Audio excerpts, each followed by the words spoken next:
अस्सलामुअलैकुम नाजरीन, welcome to the mid day show. नाजरीन, आज जैसे कि आप जानते हैं कि 1 मई है, यानी कि मज़दूरों का दिन है। हम भी मेरे ख्याल से मज़दूरी ही करने यहाँ पे मौजूद हैं, लेकिन वो जो मज़दूर जो वाकई वो बैठे हुए होते हैं और वो मज़दूरी के लिए इंतज़ार कर रहे होते हैं, वो अपनी इंतज़ार कर रहे हैं अपने बच्चों का पेट पालने के लिए, वो अब तक मुंतज़र हैं। उस हवाले से भी हम बात करते चलेंगे। आप जानते हैं कि पिछला हफ्ता जो है बड़ा हैपनिंग वाला रहा है, उसके हवाले से भी हम बात करेंगे। मैं हूँ आपके साथ लबीबा तैमूर, हमेशा मेरा साथ देने के लिए मौजूद है काशिफ साहब। मैं बात करी थी काशिफ साहब, मैंने कहा जरा मैं इंट्रो करवा लूँ, उसके बाद फिर मैं ये बात करती फिरूँगी कि मजदूरों के हवाले से आज बड़ा आलमी जो है ना दिन मनाया जा रहा है, और गूगल ने भी अब डूडल जो है ना लेबर्स डे के नाम पर कर दिया गया है। और आज जो इस आलमी दिन के मौके पर वज़ीर आज़म शहबाज शरीफ ने जो तोहफा दिया है जनाब, वो भी आपसे शेयर करते चले। उन्होंने कहा कौमी सनती ताल्लुकात कमीशन के 8 अरकान की करूरी की नोटिफिकेशन जारी कर दी। ये जो ओहदे थे ये 9 माह से खाली थे, लेकिन ये कि एक तोहफे के तौर पर उन्होंने एक खुशाइन बात की है। काश साहब हंस रहे मेरे इस बात पर। सर वो तो सही है, लेकिन कुछ तो इक़दामात ऐसे हैं जो शायद तो इतना सा वो कहते हैं आटे में नमक के बराबर ही हों, लेकिन सर कुछ तो है ना। आप कर लें कंप्लीट, फिर मैं बताता हूं। अच्छा हाँ ठीक है, ओके। मुझे लग रहा है कि काफ़ी ज़ोरों शोर से ना इसके ऊपर से ना इनका मैं कहती हूँ वो बहस तो नहीं मैं कह सकती सर, इसकी आप डिटेलिंग देंगे मुझे। मेरा हाँ जी, बैक फायर आएगा मुझे, क्योंकि मैं इनसे ये जो पूछ रही हूँ और मैंने तारीफ कर दी ना आते साथ ही एग्जैक्टली। अच्छा, और अब आपको बताते चलें कि पिछले हफ्ते जो या एक अजीबो गरीब सा मैस क्रिएट हुआ परवेज़ इलाही को पकड़ने के हवाले से। एंटी करप्शन ने जो एक बहुत बड़ा ऑपरेशन किया और एक चादर और चार दीवारी का जो तकद्दुस पामाल किया गया, उसके हवाले से भी बात करते हैं कि किस तरीके से क्या इस तरह के मामलात में, और जब भी उनकी डेट भी थी और उस डेट के ऊपर वो उन्होंने या तो ये कहा हो ना कि मैंने हाजिरी नहीं देनी थी, इससे पहले भी वो अपनी तरफ से उन्होंने कहा कि हिफ्ज़ मातक़द्दम के तहत हम परवेज़ इलाही को क्या देखने के लिए, जबकि वो घर पे मौजूद भी नहीं थे, उन्होंने पूरे चौधरी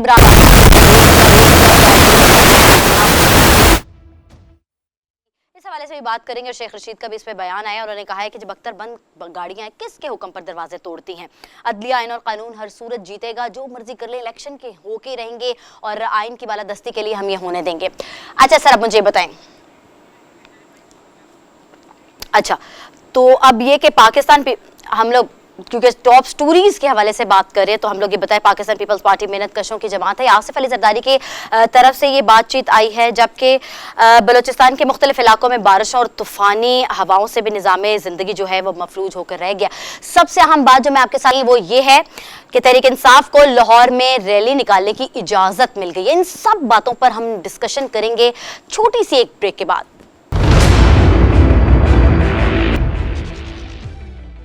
वेलकम बैक नाजरीन, टॉप स्टोरीज मैंने आपसे शेयर कर ली हैं। चूंकि आज 1 मई है, योम मजदूर मनाया जा रहा है, आलमी योम मजदूर मनाया जा रहा है, और जो दिहाड़ी वाले मजदूर हैं वो अपनी दिहाड़ी के मुंतज़िर हैं, अपने बच्चों का पेट पालने के लिए बड़े फिक्रमंद है। सर एक तो हम तो चले जिस टर्मोइल और ये सारे सिलसिले से हम तो अनस्टेबिलिटी को फेस कर ही रहे हैं। ये जो गरीब तबका, जो मजदूर तबका है, जो होता है दिहाड़ी में, जिसके दिन की एक दिहाड़ी लगती है और वो भी उनको नहीं मिलती, और वो अपने बच्चों का पेट पालने के लिए वही, और इस तरह ही से फिर जो आप देखते हैं कुछ जो स्ट्रॉन्गनर्स वाले होते हैं वो तो सर्वाइव कर जाते हैं, जो नहीं होते वो सुसाइड्स कर लेते हैं, और इस तरह की चीज़ें आप देखने में आती हैं आपके मुआशरे में।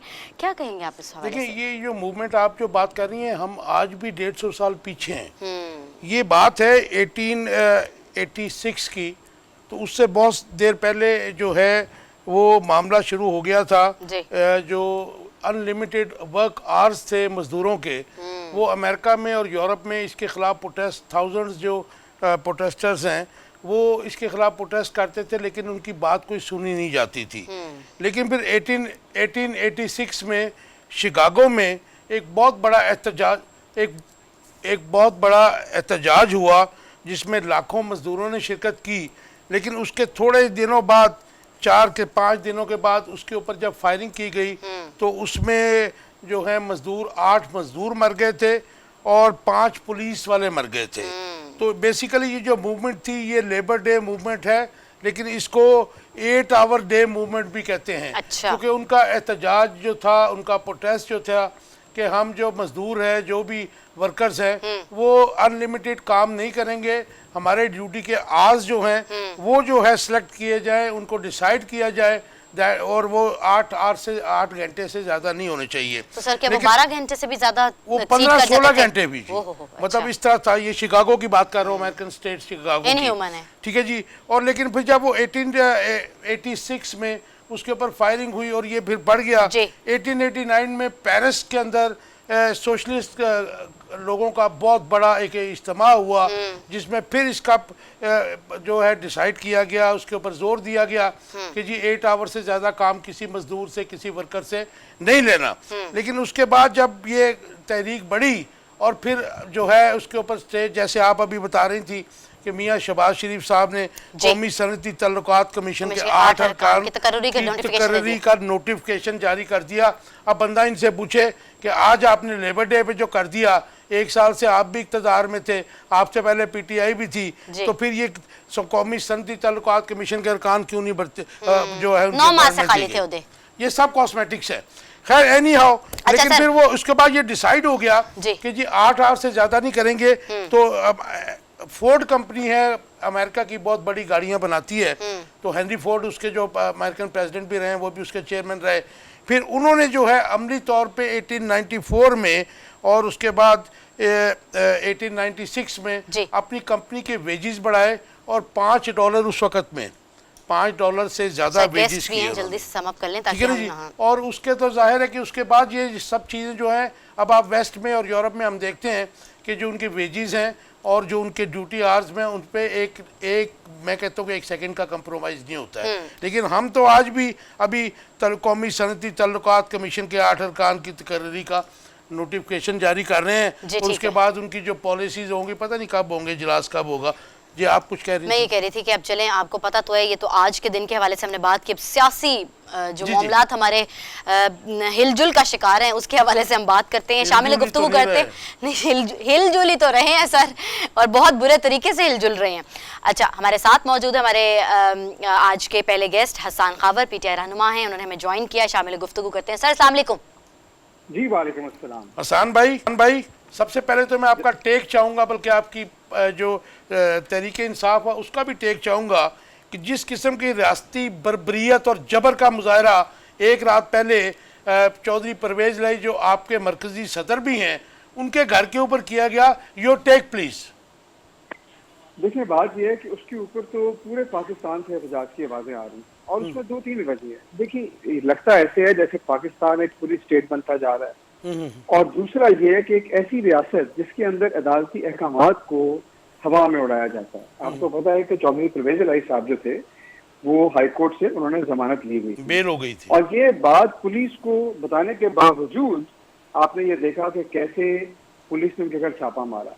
दूसरी चीज है पुलिस का कॉन्टैक्ट, कि आप एक पत्थर बंद गाड़ी से एक बुजुर्ग सियासतदान का जो गेट है वो तोड़ रहे हैं, दीवारें फलांग रहे हैं, दरवाजे तोड़ रहे हैं, और उसके बाद अगर वो आपको नहीं मिले, आपको बताया है कि घर पे नहीं है, आप उनके घर की खवातीन को, मुलाजमा को, लोगों को उठा के ले जा रहे हैं। तो ये लगता ऐसे है कि जैसे जिसकी लाठी उसकी भैंस है। और फिर आप उस पर मजीद देखें कि जो निगरान वज़ीर आला है, जो वैसे ही गैर कानूनी हो चुके हैं, वो उम्रे पे हैं, वो कहने की मुझे तो पता नहीं। तो फेडरल गवर्नमेंट भी यही कह रही है कि हमें भी नहीं पता। तो फिर हमें ये बता देना, या तो इस्तीफे देके घर चले जाएं, या बता दें मुल्क कौन चला रहा है।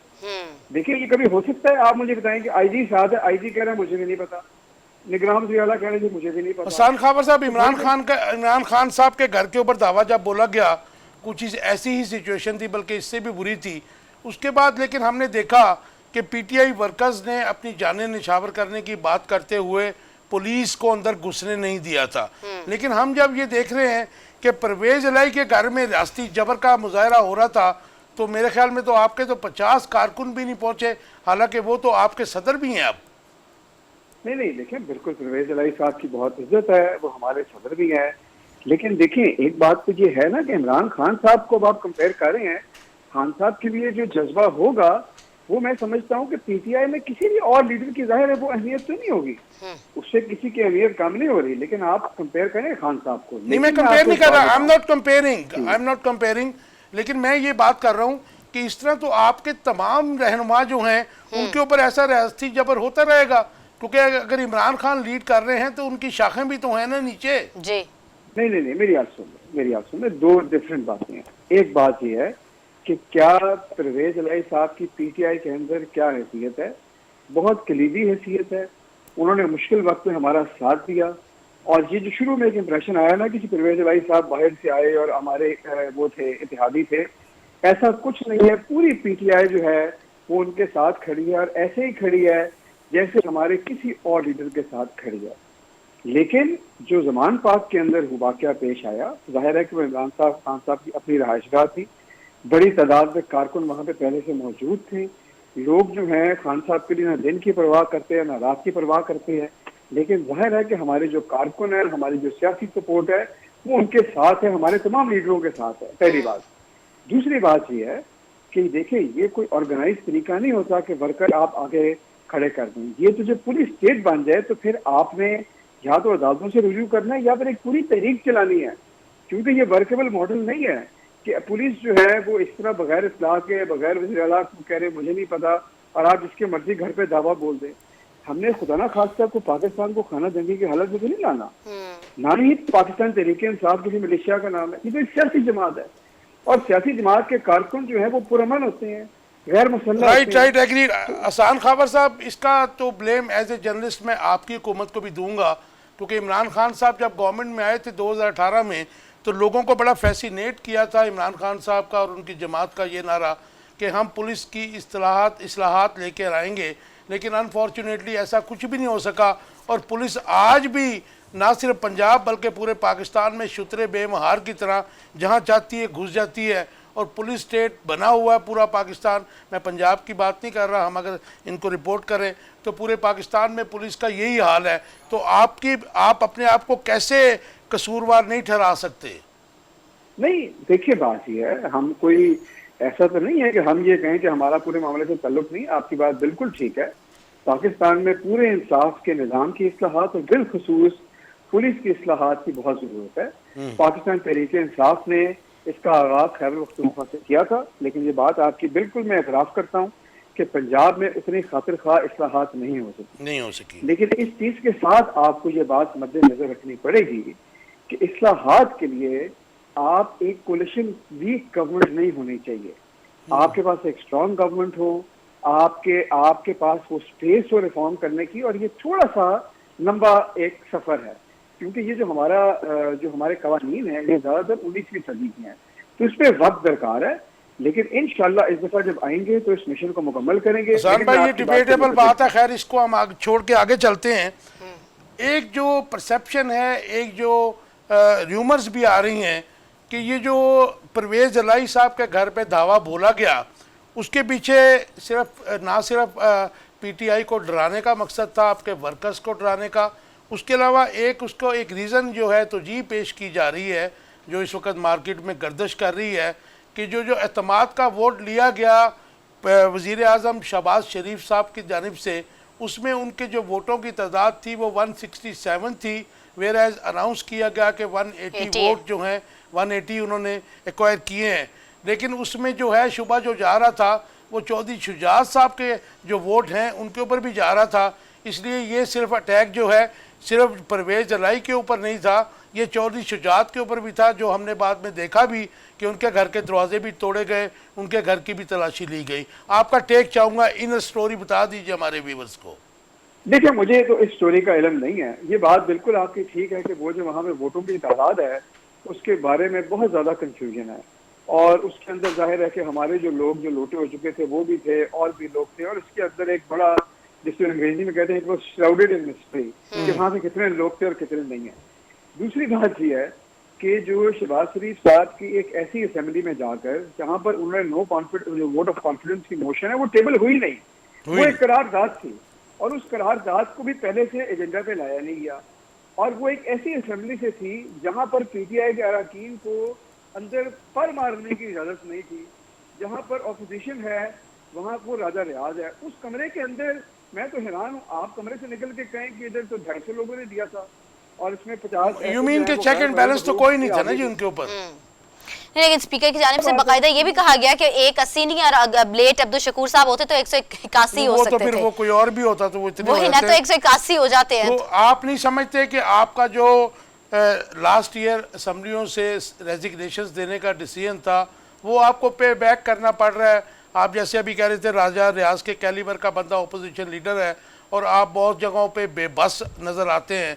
तो अगर आपके बंदे बैठे होते तो ये हो सकता है कि जैसे कहा जा रहा है कि 167 वोट्स थे तो फिर वो उनको वोट ऑफ कॉन्फिडेंस ही ना मिलता तो उन्हें घर जाना पड़ जाना था। देखिए बात यह है, जमहूरियत और आइन के लिए सिर्फ कुर्बानी देनी पड़ती है। जी जी, ये कोई आसान सफर तो नहीं होता। आज जो इमरान खान साहब की मकबूलियत और हमारी पार्टी की मकबूलियत है, ये तो तारीखी मकबूलियत है ना। और ये क्यों है? उसकी वजह यह है कि हम तमाम सही चीज़ों के लिए स्टैंड ले रहे हैं। तो जब आप स्टैंड लेते हैं, जब आप स्टेटस को के खिलाफ जाते हैं, तो जद्दोजहद तो करनी पड़ती है। लेकिन हसन खावर साहब, मैं आपकी इस बात से एग्री करता हूँ कि बेपनाह मकबूलियत है, बल्कि मिसाली मकबूलियत मैं उससे कहूँगा। इवन जुल्फ़िकार अली भुट्टो जो बड़े मकबूल आम लीडर थे, उनसे बढ़कर मकबूलियत इनके पास है। लेकिन इस मकबूलियत का क्या किया जाए कि जबकि आइन और कानून को रोंदा जा रहा है, आपकी बिफोर टाइम जो लीगली आपने कॉन्स्टिट्यूशनली असम्बलियाँ तोड़ी, उसके बाद भी 90 डेज में इलेक्शन नहीं करवाए गए, तो इस मकबूलियत का क्या करेंगे? मुझे ये बताइए हसन खावर साहब, फिर तो लड़ाई रह जाती है ना जी। जरा मुझे बात मुकम्मल देखिए, मैं आपको ये बताना चाहता हूँ कि बहुत सारे लोगों का ये ख्याल था जी, आपने कहा जी असेंबली में तोड़ लें। आप मुझे एक बात बताएं। नहीं, मैंने नहीं कहा जी असेंबली में तोड़ लें। नहीं, बहुत से लोग कहते हैं। जी जी, मुझे बात आप करने देंगे? जी जी जी जी जी जी, मैं आपको बिल्कुल नहीं टोक रहा। मैं तो बात आदि में आप सवाल अगला कर देते हैं ना। मुझे पहले एक्चुअली टाइम थोड़ा है, मैं चाह रहा हूँ ज्यादा बातें आपकी तरफ से आ जाएं। हम टाइम थोड़े में एक बात को मुकम्मल कर लें ना। जी जी, देखिए मैं ये कह रहा हूँ कि बहुत से लोगों का यह ख्याल था कि असेंबलियां नहीं तोड़नी थी। मैं जो आपसे बात कर रहा हूँ कि कल्फ लगे शलवार कमीज पहन के अपने हल्के की नालियां गलियां पक्की करा के और पटवारी एसएचओ ट्रांसफर करके इनकलाब नहीं आते, पार्टियां बड़ी नहीं होती, मकबूलियत नहीं आती। रवायती सियासत हो सकती फैसला था और उसकी कॉस्ट आप पे कर रहे हैं।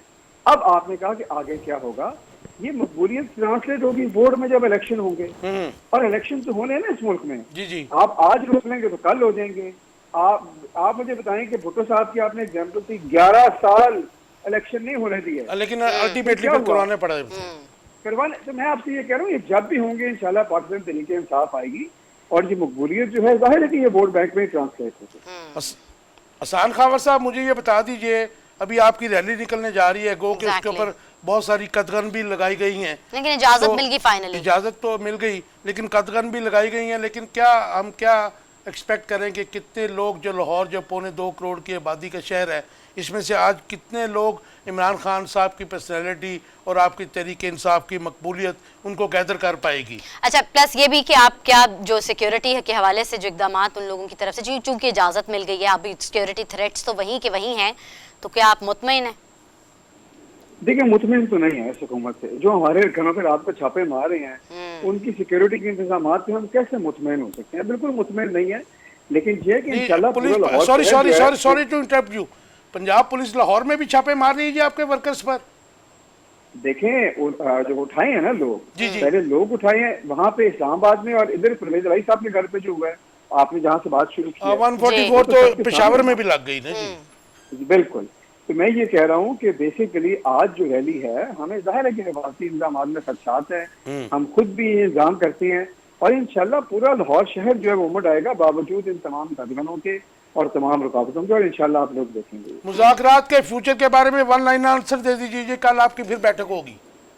देखिए हमारी नीयतें साफ हैं, लेकिन हुकूमत के रवैये से जो मुज़ाकरात की टेबल से बाहर है, लगता नहीं है कि कुछ लोग चाहते हैं कि मुज़ाकरात हों। लेकिन इंशाल्लाह हम फिर भी साफ नियति से पाकिस्तान की बेहतर मुस्तकबिल के लिए डायलॉग पर जारी रखेंगे। हसन खावर साहब, ख्वाजा आसिफ के इश्ताल अंगेज स्टेटमेंट के ऊपर आपका टेक?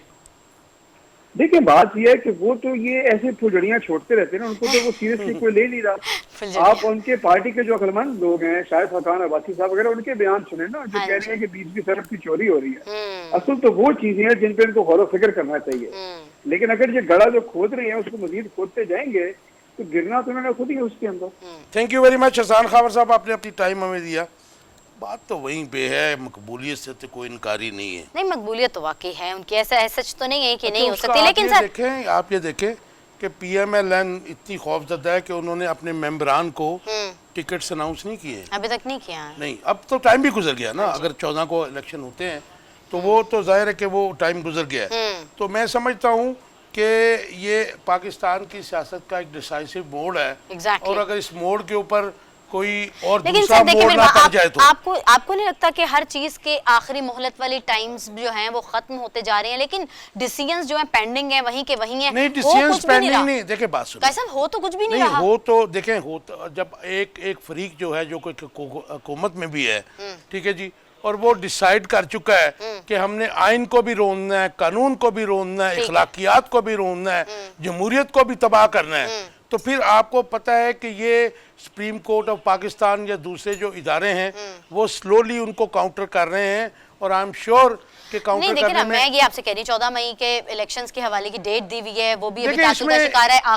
आखिरी आपको क्या नाम है, अब मोहलत दी गई फंड्स फराहमी की, वो भी वही अच्छा, के वही उसमें है। मैं आपको क्विकली जवाब दे देता हूँ जी। कि ये जो आप 14 मई की बात कर रही हैं, इस वक्त शहबाज शरीफ साहब चाहते हैं, बल्कि नवाज शरीफ भी चाहते हैं, मरियम नवाज भी चाहती है कि जिनको तंदूर का इंतखाबी निशान भी मिला, आपको पता है, तंदूर, जी सर, जी तंदूर। वो ये चाहते हैं कि हमें कोई सियासी शहीद मिल जाए, और जो जिस किस्म की लैंग्वेज बोली गई और जिस तरीके से मेलाइन किया गया सुप्रीम कोर्ट को, वो ये चाह रहे हैं कि मियाँ शहबाज शरीफ और उनके 2-4 मिनिस्टर्स को डिस्क्वालीफाई कर दे, तौहीन अदालत लग जाए। लेकिन अदालत ये चाह रही है, सुप्रीम कोर्ट ऑफ पाकिस्तान जो अपेक्स कोर्ट है, वो चाह रही है कि हम आइन के मुताबिक इलेक्शंस गो डिले थोड़ा हो गए हैं, लेकिन इलेक्शंस करवा दें, इनसे बाद में निपटेंगे। यहाँ वक्त हुआ एक ब्रेक का। नाजरीन हमारे साथ रहिएगा, don't go anywhere. Welcome back नाजरीन। जाते जाते नहीं, आते आते टॉप स्टोरीज आपके साथ शेयर करते चले। चूंकि आज तहरीक इंसाफ को जो लाहौर में रैली निकालने की इजाज़त मिल गई है, उसमें 2-3 पॉइंट्स भी हैं। उस पर स्पेशली उनके लिए ये भी कहा गया कि चेयरमैन तहरीक इंसाफ की आवाम से जो खिताब की हिकमत अमली है वो भी तय कर ली गई है, और इमरान खान रैली के दौरान जो है वो अपनी गाड़ी बम प्रूफ जो है उसे बाहर नहीं निकलेंगे, और जो स्टेज सजाया गया वो स्क्रीन के ऊपर उनका खिताब दिखाया जाएगा। प्लस जो इम्पोर्टेंट बात है वो ये कि पाकिस्तान मुस्लिम लीग नून के बड़ों की अहम बैठक है। नवाज शरीफ की जानिब से बात कही गई है, जी हम मुज़ाकरात मुल्क कौम के लिए नहीं कर रहे, पीटीआई को कोई गारंटी नहीं है। और हमारे साथ मौजूद हैं पीजे मीर साहब, सीनियर तज्जियाकार राइट फ्रॉम लंदन। सर अस्सलाम वालेकुम। वालेकुम सलाम। पीजे मीर साहब, हाउ डू यू सी जो जिस किस्म का रियासती जबर और बर्बियत एक रात पहले दिखाई गई चौधरी परवेज लाई और उनके चौधरी वजाहत के घर में, और इवन चौधरी शुजात के घर में भी जो है पुलिस ने जो अपनी रवायती हथकंडे हैं वो इस्तेमाल किया, उनकी फैमिली का एहतराम नहीं किया, और पुलिस जो है शीशे तोड़ के, घर तोड़ के, और एक बख्तरबंद गाड़ी से जो है उनका मेन गेट तोड़ा गया, जो कि ऐसे नज़र आ रहा था कि किसी रियासत के ऊपर दूसरी रियासत का कब्ज़ा हो गया है और किसी इमारत को जो है बख्तरबंद गाड़ी तोड़ रही है। योर टेक, क्योंकि आपका चौधरी बरादरान से बड़ा दरीना ताल्लुक भी है और पाकिस्तान की सियासत पे आपकी बड़ी गहरी नज़र है, प्लीज़ योर टेक। देखिए जी, ये यहाँ लंदन में काशिफ, पहले आपको बताऊं कि पुलिस पूरी दुनिया में उसको तनकीद की जाती है कि भाई police brutality and so on fourth, ये हर जगह होता है, राइट। लेकिन ये जो हुआ है चौधरी परवेज इलाही के घर, इसकी यहाँ ब्रिटिश पार्लियामेंटेरियंस ने इतनी मजम्मत की है और कहा है कि क्या ये आपका बनाना रिपब्लिक है, ये किस किस्म का ये मुल्क है कि twice chief minister, speaker of the provincial assembly, आप जाके गेट तोड़ रहे, जिस तरह आपने कहा कि बख्तरबंद गाड़ी गई है और बुलडोज करके अंदर गए। क्या वो बैंडिट है, क्या वो चोर है, क्या वो टेररिस्ट है? आप उसके घर पे जा रहे हो और इतनी नफरी लेके जा रहे हैं, और उसके अलावा फिर चौधरी शुजात साहब के घर पे आप चले गए। यार उनका क्या, भाई अरेस्ट आप जरूर करो, जो कानून की खिलाफ वर्जी करता है आप जरूर करो, लेकिन ये तरीका नहीं है कि ऐसे सीनियर पॉलिटिशियंस को आप इतना बेइज्जत करो, जलील करो, और लोगों को एक ऐसा पिक्चर दिखाओ कि हम बिल्कुल बर्बरियत के उसके मोड़ पे पड़ गए। ये इस तरह नहीं होता। लेकिन पीजे मीर साहब, उनकी तो जमानत हुई थी, वो भी उन्होंने नहीं मानी जी। तो अब आप मुझे बता दो, तो जब आपके कोर्ट्स का ये हाल हो गया है, जुडिशरी का ये हाल हो गया है, तो पाकिस्तान को कौन बचाएगा? मैंने तो कल ट्वीट किया बड़ी सीरियसली कि चीफ ऑफ आर्मी स्टाफ को इनको इंटरवीन करना है, ये मॉनिटर करें आगे, और इनको सबको कहें, पीटीआई पीडीएम सबको कहें, for the sake of Pakistan बैठो और एक ऐसे नतीजे पे पहुंचो कि जहां नेशनल इंटरेस्ट सबसे आगे हो। ये आप नहीं करोगे। पीटीआई का देखो, एक ये पॉपुलर पार्टी है और इसमें कोई शक नहीं है, लेकिन ये मजम्मत करते रहेंगे, पीडीएम डिफेंड करती रहेगी, आप ये खेल कब तक चलाओगे? पैसा आपके पास है कोई नहीं है, फसलें आपकी खराब हो गई हैं, फ्लड आगे से आने हैं, आपका जो नेशनल जो एक्सचेकर है वो बिल्कुल जमीन पे आ रहा है, पीआईए आपका बेड़ा गर्क हो गया, कोई काम नहीं कर रहा, पानी आपके पास है नहीं है, तो आपने करना क्या है इस मुल्क के साथ? पीजे मीर साहब, मुझे आपने बताइए सही ना। कहा कि बलूचिस्तान में तो फ्लड आना शुरू भी हो गया है, लेकिन सबसे अलार्मिंग बात है जो मखमसे में हम सहाफ़ी भी हैं और आम आवाम भी है कि पंजाब हुकूमत कहती है कि हमने नहीं किया, वफाकी हुकूमत कहती है कि जी हमने नहीं उनके घर पे अटैक किया, वेर एज जो रिपोर्ट्स आ रही हैं वो आ रही हैं कि ये जो सब कुछ हुआ है इसके पीछे ऑर्डर्स जो थे राना सनाउल्लाह के थे और अतात तारर इनको कमांड कर रहे थे। ये एक इंसिडेंट इसी तरह का हुआ था। जी जी सेनेटर सैफुर रहमान जी, जो नवाज शरीफ के साथ होते थे, नवाज शरीफ जद्दा जा रहे थे और फ्लाइट के अंदर उनको पता चला कि इन्होंने किसी मेंबर्स को अरेस्ट कर लिया। नवाज शरीफ को पता भी नहीं था और सैफुर रहमान ने बंदों को बंद कर दिया। नवाज शरीफ ने वहां ऑर्डर किया, ये तो मैंने कहा ही नहीं है, ये किस तरह हो गया? तो ये जो कई लोग होते हैं, आई डोंट नो कौन है, ये जो भी लोग होते हैं ये इस तरह का एक्शन लेके अपने लीडरशिप को खराब करते हैं। शाह से ज्यादा शाह के वफादार। जी, और ये जो चीज है ये नुकसानदेह पार्टी के लिए भी होता है, ये नुकसानदेह पाकिस्तान के लिए भी होता है और पर्टिकुलरली पाकिस्तान के इमेज के लिए। इमेज को देखो काशिफ लबाइबा, मैं आपको बताता हूँ, गवर्नमेंट्स आएंगी जाएंगी, गवर्नमेंट्स परमानेंट होती हैं, आज ये है कल कोई और है, तो अगर आप ये प्रेसिडेंट छोड़ के जाएंगे तो ब्लेम गेम आप पे आ जाएगी। बहुत गलत बात है। आप पे भी वो फिर वो कहते हैं ना, what goes around comes around. तो फिर हमने करना है, तो आज जो आप और मैं हम जो बात कर रहे हैं, हमें तो बात करनी चाहिए मैशत के ऊपर, बात करनी चाहिए महंगाई के ऊपर, अनएम्प्लॉयमेंट के ऊपर, एनवायरनमेंट के ऊपर, एजुकेशन, हेल्थ के ऊपर हम बात कर रहे हैं। वो उसने ये कर दिया, उसने ये कर दिया, हमारी पॉलिटिक्स बिल्कुल वेवर्ड हो गई। पीजेमी साहब, आपने बहुत अच्छी बात की। आज एक साल से इस वक्त एमनेस्टी इंटरनेशनल, अक़वाम मुत्तहिदा की बहुत सारी कमेटियाँ और उसके अलावा यूरोपियन पार्लियामेंट, और अब आप जैसे बता रहे हैं कि ब्रिटिश पार्लियामेंट जो मदर पार्लियामेंट भी कहलाती है, उसमें भी ये बात हो रही है कि पाकिस्तान बनाना रिपब्लिक बन चुका है। तो ये हम कहाँ जा रहे हैं, हम कहाँ पे खड़े हैं?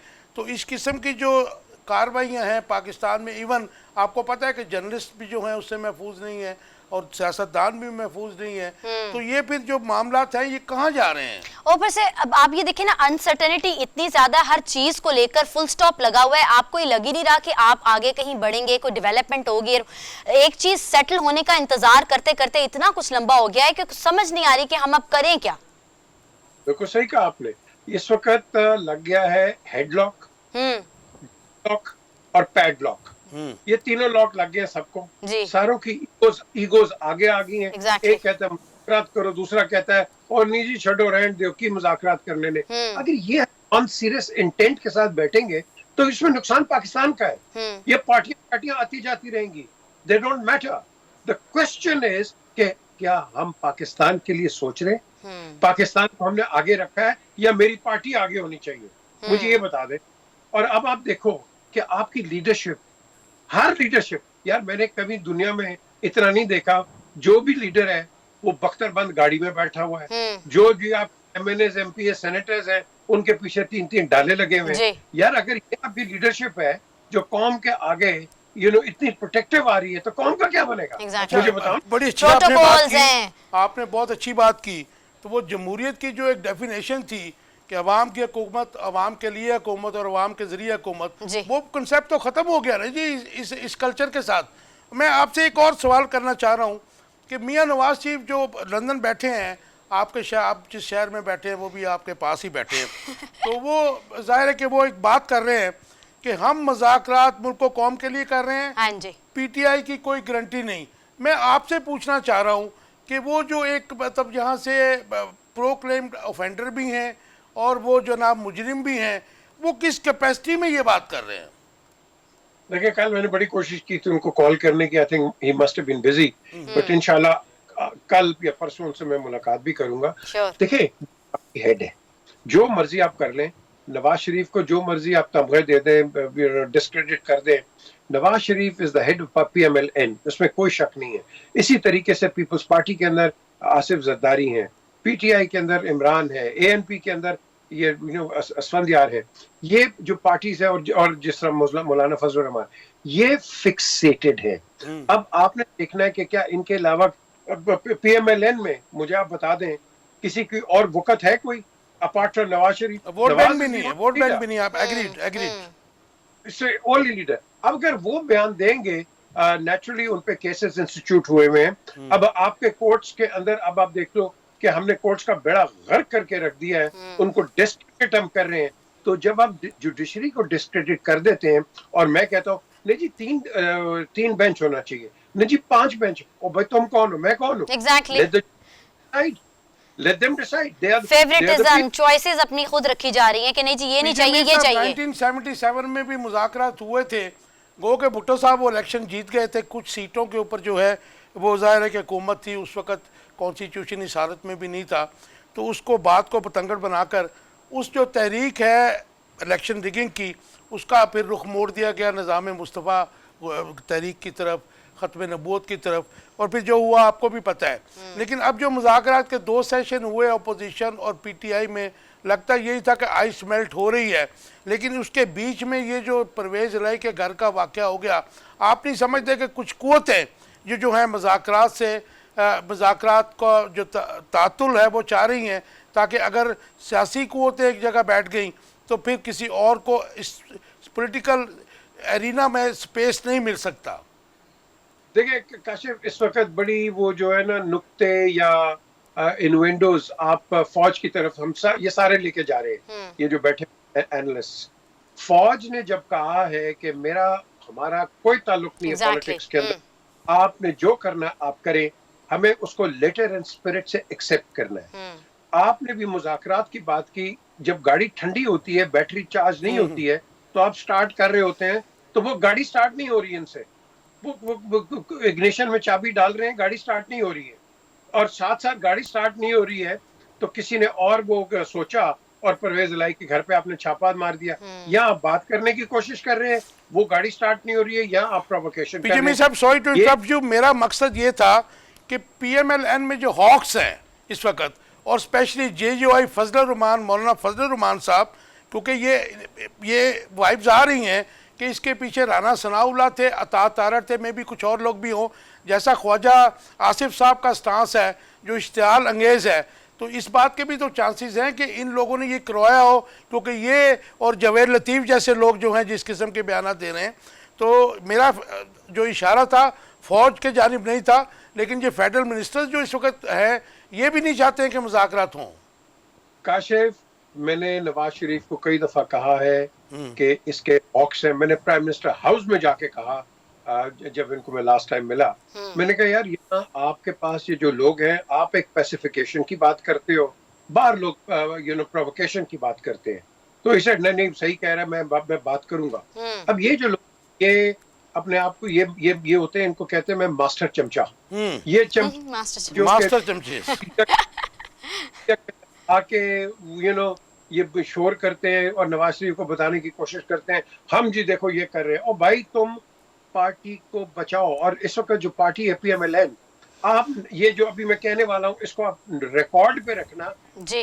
पहले 2 इलेक्शन अगर मुज़ाकरा सक्सेसफुल भी होंगे ना, ये इलेक्शन कोई नहीं मानेगा, याद रखें आप इसको। आपका टेक आ गया जी कि नून लीग इस वक्त, हमारा टाइम खत्म हो गया पीछे साहब। अच्छा। उनका टेक आ गया कि Noon league is standing nowhere in the Pakistan politics. अब बस आज रैली हो रही है और मुज़ाकरात क्या होंगे वो उस पे हम अब देखते हैं, कल इंशाल्लाह आपसे मुलाकात होगी। ये था आज का प्रोग्राम, अपना बहुत ख्याल रखिएगा, अल्लाह हाफ़िज़।